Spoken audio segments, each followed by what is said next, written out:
Mirador Universitario y el Instituto de Geografía de la UNAM presentan una serie donde encontrarás la historia y estudio de la geografía, distribución de la población, actividades económicas, características naturales, desastres y peligros, herramientas de planeación y todo lo relacionado con nuestro territorio. No te pierdas Recuperando el Paraíso, cómo hacernos responsables de nuestro territorio, todos los lunes a las 9 de la mañana, del 22 de agosto al 26 de septiembre.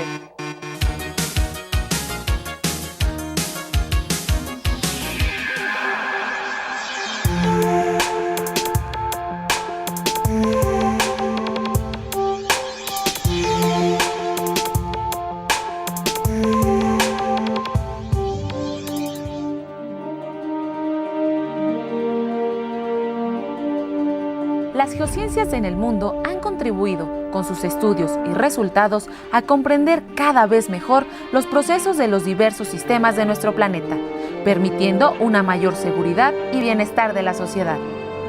En nuestro país, las ciencias de la Tierra que contemplan a la geología, la geofísica y los estudios de la atmósfera han avanzado a la par de los países más desarrollados, permitiendo que actualmente tengamos una explicación a los movimientos de la Tierra, como los sismos, las fallas tectónicas, deslizamientos, hundimientos y fracturas, así como de otros fenómenos naturales de nuestro planeta, huracanes, erupciones volcánicas y la actividad solar.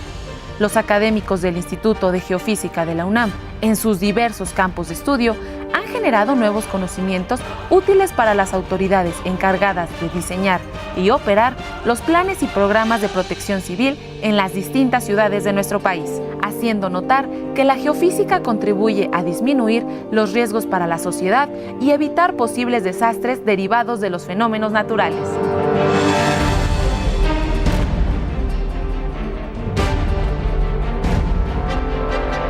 Qué bueno que continúa con nosotros en este Mirador Universitario. Recuerde que hoy estamos hablando acerca de cómo convivir con la Tierra, de la prevención de desastres volcánicos y también de la red sismológica del Valle de México, y estamos conversando con los doctores Servando de la Cruz Reina y también el doctor Luis Quintanar, ambos del Instituto de Geofísica de la UNAM.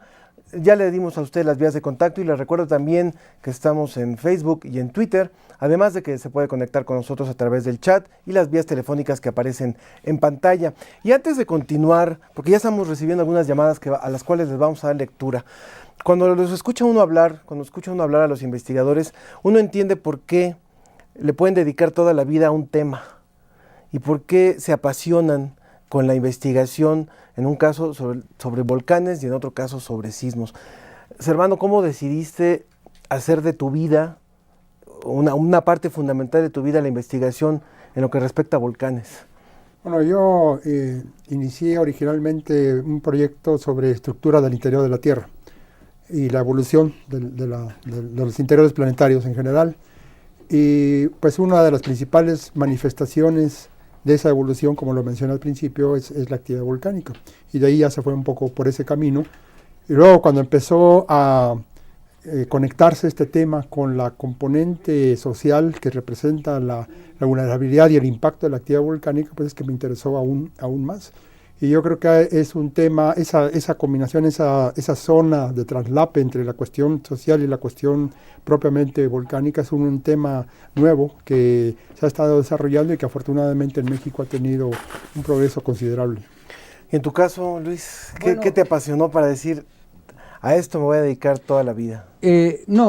Cuando yo egresé de la Facultad de Ciencias y desde el inicio me interesó el estudio de las ciencias de la Tierra, en particular el estudio de los sismos, en particular el hecho de embarcarse en este proyecto de la red sísmica del Valle de México surgió básicamente a raíz de que por allá de 1991-92, empezaron a instalarse algunas estaciones sismológicas en distintos puntos de la Ciudad de México para tratar justamente de monitorear la sismicidad. La gente sentía que de repente se le movía el piso y preguntaba a los demás, bueno, ¿tembló o no tembló? Y decían, bueno, pues no hay ningún sismo registrado por el Servicio Sismológico Nacional, y lo que pasa es que la magnitud de esos sismos es tan pequeña que instrumentos localizados más allá de cierta distancia pues ya no los detectan. Entonces de ahí empezó la curiosidad de saber, bueno,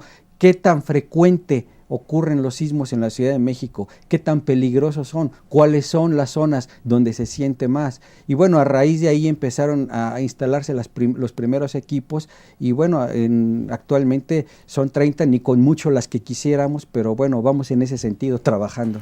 Vamos a dar lectura a algunas de las llamadas de nuestro público. Filberto Cuevas nos llama y dice: ¿en qué tiempo se formó la Sierra Nevada, el Popo y el Ixtla? ¿Y por qué el Ixtla no tiene cráter? Bueno, de hecho, iré primero a la otra. Sí tiene un cráter, nada más que está cubierto por glaciares. Y de hecho tiene varios cráteres. Por cierto, a veces cuando ahora que se están descongelando los glaciares, ha sido posible apreciar algunos de esos cráteres. La edad de esas sierras pues es en el orden de cientos de miles de años, desde sus primeras manifestaciones, y desde entonces se han formado varios volcanes. Hay un número importante de volcanes.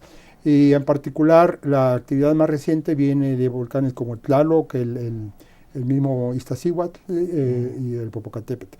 Y además a un lado de esta sierra hay otra sierra muy importante que está al sur del Valle de México, digamos entre el Valle de México y el de Cuernavaca y el de Toluca, que es la sierra de Chichinautzin. Es una serie de volcanes llamados monogenéticos, son volcanes más pequeños. De una sola erupción. Pero son muchos, son cerca de 200 volcanes que hay en esa región. Entonces hay una actividad volcánica muy marcada en toda esta región, igual que a lo largo de toda la faja volcánica. Agustín, del Estado de México, nos pregunta: ¿cuántos tipos de sismo hay de acuerdo al movimiento? Bueno, esa es una pregunta muy, muy recurrente. Hay que recordar cuál es el origen de un sismo. Un sismo no es otra cosa más que una ruptura al interior de la Tierra provocada por un movimiento entre bloques. Entonces, a partir de la ruptura se generan ondas que se propagan en todas direcciones. Es decir, de la misma manera que nosotros arrojamos una piedra a un estanque y a partir del punto donde cae la piedra se empiezan a generar ondas que se propagan en todas direcciones, de la misma manera un sismo es un lugar al interior de la Tierra donde se generan ondas que se propagan tridimensionalmente hablando. En otras palabras, cualquier movimiento que nosotros sintamos en la superficie de la Tierra va a ser un movimiento que esté en todas dimensiones, tanto vertical como horizontal. El hecho de que muchos sismos se sientan más en el sentido vertical que en el sentido horizontal está en función únicamente de la distancia a la que nos encontremos. Del epicentro. Si nosotros nos encontramos muy cerca del epicentro, lo que va a predominar es el movimiento vertical. Cualquier habitante de la zona costera del Pacífico mexicano puede atestiguar que los sismos los va a sentir como movimientos muy rápidos en el sentido vertical. Cualquier persona que viva en la Ciudad de México va a decir que siente los sismos que ocurren en la costa del Pacífico como un movimiento más horizontal. Pero digamos, ¿categorías son solamente dos? No, el sismo es una sola, el sismo es un movimiento tridimensional. Cómo lo sintamos va a depender de qué tan lejos. Lo que quiero decir con esto es que la definición tradicional, aquella de sismo trepidatorio o oscilatorio, en realidad es cuál sea la parte del movimiento predominante en el lugar donde nos encontremos. Muy bien. María Luisa Loyola nos dice, bueno, le gusta el programa, es ilustrativo e interesante para comprender la prevención, y yo les quisiera preguntar sobre esto, aprovechando esta llamada, yo le llaman de otra manera, pero yo le llamo el síndrome de Superman. Es decir, a mí no me va a pasar, si voy en la carretera, yo no me voy a accidentar aunque vaya rápido. O sea, yo estoy protegido, no sé de qué, pero yo estoy protegido. ¿Hasta dónde realmente esto afecta las consecuencias, incluso económicas y sociales y de vida, cuando hay ese tipo de desastres, cuando se convierten en desastres los fenómenos? Bueno, uno de los problemas fundamentales de la gestión del riesgo, o sea, cómo vamos a evitar que ocurran los desastres, la prevención de desastres y la gestión del riesgo son temas esencialmente comunes, es la percepción que del riesgo tiene la mayor parte de la gente. Y uno de los problemas es tratar de unificar esa percepción, porque cada quien tiene una percepción diferente. Entonces, si cuando se da, por ejemplo, un alertamiento, cada quien comprende una cosa distinta, ese alertamiento puede ser ineficaz. Ese efecto que se menciona, que se llama invulnerabilidad subjetiva, es muy común, es una parte esencial de la mayor parte de los seres humanos, y es una cuestión que no es que necesariamente sea mala, pero que sí hay que saber controlar de cierta forma, en el sentido de que el que uno pueda sentir esa idea de que es invulnerable, aunque a los demás sí son vulnerables, tiene sus riesgos, valga la redundancia. Entonces sí, la gestión del riesgo tiene que incorporar esos aspectos psicológicos, aparte de otros aspectos sociales, para que sea efectiva. Vamos a irnos rápido con algunas llamadas para que le podamos dar respuesta. Leticia Rivera nos dice, ¿qué parte es la más afectada de un sismo? Por un sismo fuerte dicen que la parte oriente de México. Yo creo que tiene que ver con lo que estábamos hablando. ¿Ecatepec es una zona que pueda ser vulnerable? Sí, de hecho, como lo dije anteriormente, la zona de mayor peligro sísmico, la zona de mayor ocurrencia de sismos es la parte oriental del Valle de México. Esto tiene muchos orígenes, pero fundamentalmente está relacionada con el tipo de subsuelo en la Ciudad de México. Hay que recordar que la Ciudad de México fue construida sobre lagos, sobre grandes lagos que existían, que fueron desecados. Entonces, aunque actualmente veamos todos los edificios, hay que recordar que abajo sigue existiendo los restos de lo que fue el Gran Lago. Eso provoca varios fenómenos, entre ellos el fenómeno de subsidencia, el fenómeno que va a provocar justamente que por una diferencia entre lo que se hunde en una parte y otra de la Ciudad de México se produzcan fallas, se produzcan grietas que eventualmente pueden desembocar en sismos pequeños. Bien, Roberto Hernández dice, él es maestro universitario y ha sido lector de la revista Como Ves, dice, estos programas aclaran cómo comportarse en casos extremos y le parece interesante que se hagan más programas de estos. También Emilio Luciano Romero, él es ingeniero geólogo y dice, es un tema delicado este de la vulnerabilidad. La sociedad confía en las instituciones y estas no desarrollan la prevención de desastres, no se llevan a cabo análisis. Y él hace una crítica de la Secretaría de Protección Civil. ¿Qué tendrían que decir al respecto? Bueno, yo creo que quien tiene que hacer el análisis son las instituciones que se dedican a ello, las instituciones de investigación. Aquí sí yo quiero ser muy claro, yo hablé hace rato de que tenemos actualmente 30 estaciones ubicadas en el Valle de México. 20 de esas estaciones fueron instaladas gracias a un financiamiento que dio la Secretaría de Protección Civil del Gobierno del Distrito Federal. Yo quiero entender que ese financiamiento se debió a que ellos de alguna manera están interesados por lo menos en el tema de la prevención. Nos toca a nosotros como instituciones educativas y de investigación hacer el análisis correspondiente de la información de las estaciones y poder bajo esos resultados informar nuevamente a las autoridades de cuáles son las zonas de mayor ocurrencia de sismos, las zonas que representan mayor peligro y bueno, el resto lo que se haga con la información ya no es nuestra función. Claro. Hugo Alberto Ortiz también nos llamó, él es veterinario y nos llama de Coyoacán, él se comunicó a los números en los que estamos atendiéndole, el 5622-8718 o el 5622-8720 o también a través del chat cienciaunam@hotmail.com. Y nos pregunta Hugo Alberto, ¿han habido estudios sobre el comportamiento de algunos animales para la prevención de sismos?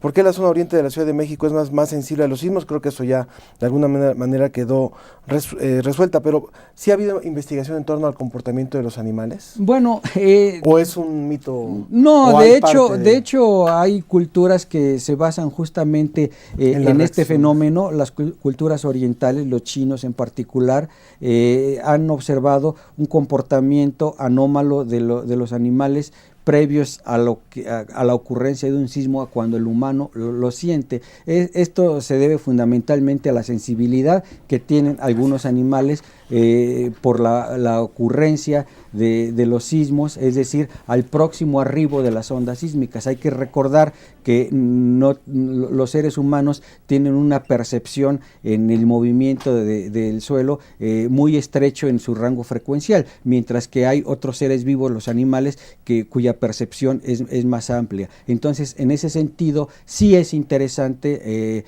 hacer notar que algunos animales, al ser más sensibles a ciertas frecuencias de movimiento del suelo, pueden de alguna manera decirnos que hay un movimiento que está siendo sentido por ellos y no percibido por el ser humano. No cabe duda que el tema de los sismos llama mucho la atención, pero también el de los volcanes. Anatol Álvarez nos pregunta qué posibilidades hay de que el Popo haga erupción y qué riesgos habría. Bueno, de hecho el Popo está en erupción desde el año 1994. Es una erupción moderada, es una erupción suave, similar a la que tuvo entre 1919 y 1927, y a otras 13 que han ocurrido desde el año 1500. Afortunadamente son erupciones que están limitadas a una intensidad máxima que correspondería al llamado índice de explosividad volcánica 3. ¿No? Es una cosa moderada. Desde luego, si extendemos el tiempo sobre el cual se hace este análisis y nos vamos al rango de más o menos 1000 años, en ese periodo sí puede haber erupciones más grandes. De hecho, alrededor del año 800 de nuestra era, hubo una erupción mucho más grande de la que estamos viendo ahora, lo mismo que en tiempos anteriores. Como en todos los fenómenos naturales, las erupciones volcánicas la dimensión ocurre en forma inversa al tiempo, es decir, la ocurrencia es inversa a la magnitud, igual que los sismos. Los sismos pequeños son muy frecuentes, los sismos medianos son menos frecuentes y los sismos muy grandes son afortunadamente menos frecuentes. Exactamente lo mismo ocurre con las erupciones. Las grandes erupciones son más raras, entre comillas, o sea, tardan más tiempo en ocurrir, pero eso no quiere decir que no puedan ocurrir. Claro. Entonces, la idea del monitoreo es precisamente buscar los precursores, las señales que nos indicaran la posibilidad de que se esté cocinando en el interior del volcán una erupción más grande. José Antonio Jiménez felicita a los panelistas, dice, buen tema y es importante saber cómo prevenir los sismos porque casi se cumplen ya 26 años del sismo del 85. También Elías Lujambio de Azcapotzalco dice, 1 de cada 10 edificios destruidos, más que los demás en el sismo del 85 porque este fenómeno pasó. Bueno, no sé. Bueno, sí, hay que recordar que en 1985 hubo una gran destrucción fundamentalmente en la zona centro de la Ciudad de México. Esto es debido, como lo mencioné anteriormente, al tipo de subsuelo en la Ciudad de México. Las zonas más blandas, las que están asentadas sobre los restos del antiguo lago, fueron obviamente las más afectadas debido justamente a un fenómeno de resonancia, es decir, las ondas sísmicas al llegar al Valle de México lo que hicieron fue aumentar su amplitud justamente por el tipo de subsuelo. Es como una gelatina que está sobre una mesa. Si nosotros golpeamos la mesa, el movimiento sobre la mesa va a disminuir muy rápidamente, sin embargo la gelatina va a continuar moviéndose por un tiempo mayor. Entonces sucede más o menos lo mismo. Las ondas sísmicas al llegar a la Ciudad de México, además de ser amplificadas, van a tener una duración mayor en la zona fangosa que en la zona dura. Esa es la razón por la cual en 1985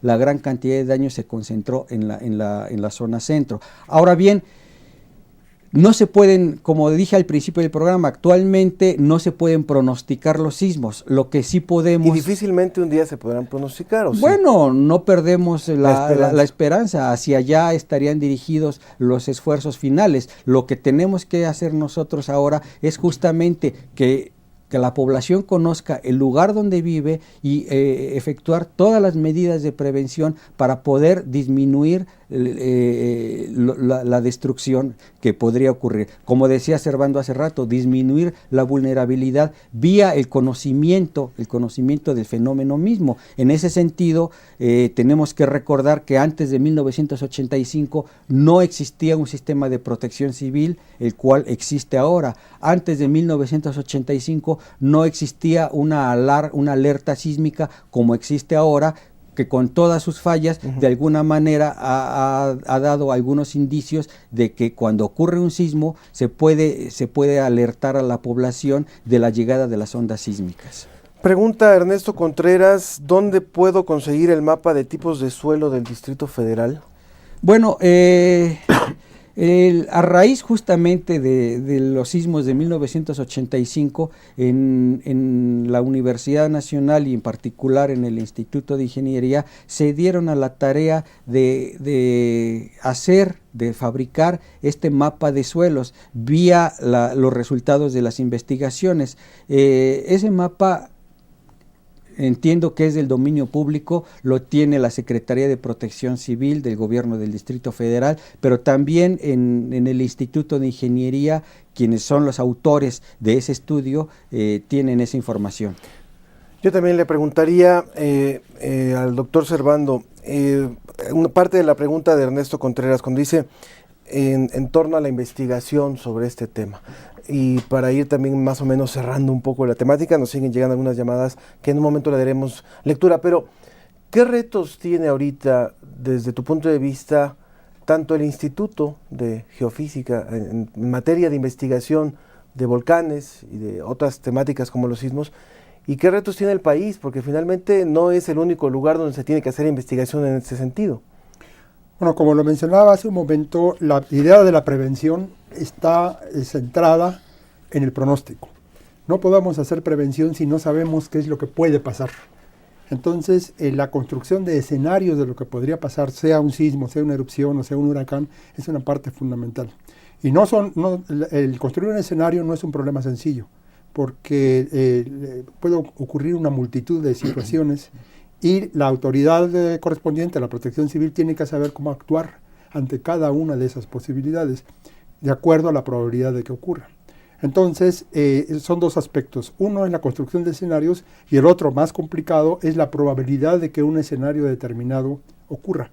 Y esto se hace fundamentalmente con el reconocimiento de los precursores. Es decir, bueno, si hay cierto tipo de señales, yo puedo decir que va a ocurrir cierto tipo de erupción en un volcán determinado. Y yo confío en que eventualmente en un rango de años se pueda hacer algo similar con los sismos. De hecho, ya se hace. Ya se puede decir más o menos dónde ocurren los grandes sismos. Se sabe que es en la costa del Pacífico. Y si bien no se puede decir el tiempo exacto, sí se tiene una idea más o menos del tiempo de recurrencia, sobre qué escala de tiempo pueden ocurrir. En el caso de los volcanes, ya tenemos ubicado el volcán, no tenemos tanto el problema de la variable espacial, ya está determinado. Entonces es posible concentrarse con mayor detalle. Entonces yo veo que por eso la investigación en el pronóstico de erupciones va un poquito adelante, porque ya está determinado el sitio, ya está determinado el lugar. Pero las metodologías tienen muchas similitudes y eventualmente ese es el reto, eso es en lo que se está investigando. Mario Mora dice, él vivió el sismo del 85 en Cuernavaca, se sintió pero sin afectaciones. Cuando vio que no había señal de Televisa se dio cuenta de lo grave que era. Ricardo Álvarez dice, ¿qué tan efectivos son los pronósticos para predicción de sismos? Del 1 al 10. ¿Qué tan efectivos son los pronósticos? Como dije hace un momento, no existe actualmente un método 100% seguro de decir que va a ocurrir un sismo en tal fecha, con tal magnitud y en tal lugar. En ese sentido, el pronóstico, la predicción no existe. Lo que existen son métodos de tipo probabilístico que pueden ser apoyados con otro tipo de métodos basados justamente en el monitoreo de la sismicidad, que nos pueden decir, bueno, estos son sitios más o menos probables en donde puede ocurrir un sismo. ¿Cuál es la tarea ahora? Esos sitios, tratar de monitorearlos de la mejor manera posible para poder detectar posibles cambios en parámetros geofísicos, pueden ser cambio en el nivel de pozos, emisiones de radón que actualmente se hacen, y poder decir en un momento dado, estos son elementos que nos pueden decir que un movimiento sísmico importante es inminente.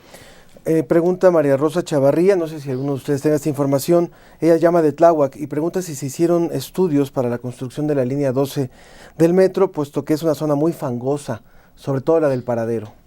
Bueno, yo quiero suponer que se hicieron esos estudios. Las autoridades de la Ciudad de México conocen el tipo de subsuelos que existen, de varios tipos de subsuelos que existen en la Ciudad de México. Entonces es lógico suponer, y tengo entendido que se han asesorado de expertos, fundamentalmente de la UNAM, para poder hacer los cálculos correspondientes. Sin embargo, esto, digamos, no está exento de que las construcciones que ahí se hagan van a ser libres de cualquier tipo de movimiento que pueda dañarlas. Hay que recordar que la línea del tren ligero que corre a lo largo de la calzada Ignacio Zaragoza tiene que ser periódicamente reparada debido justamente a que como el subsuelo tiene una mayor subsidencia en esa parte, continuamente las vías del tren tienen que estar siendo reniveladas.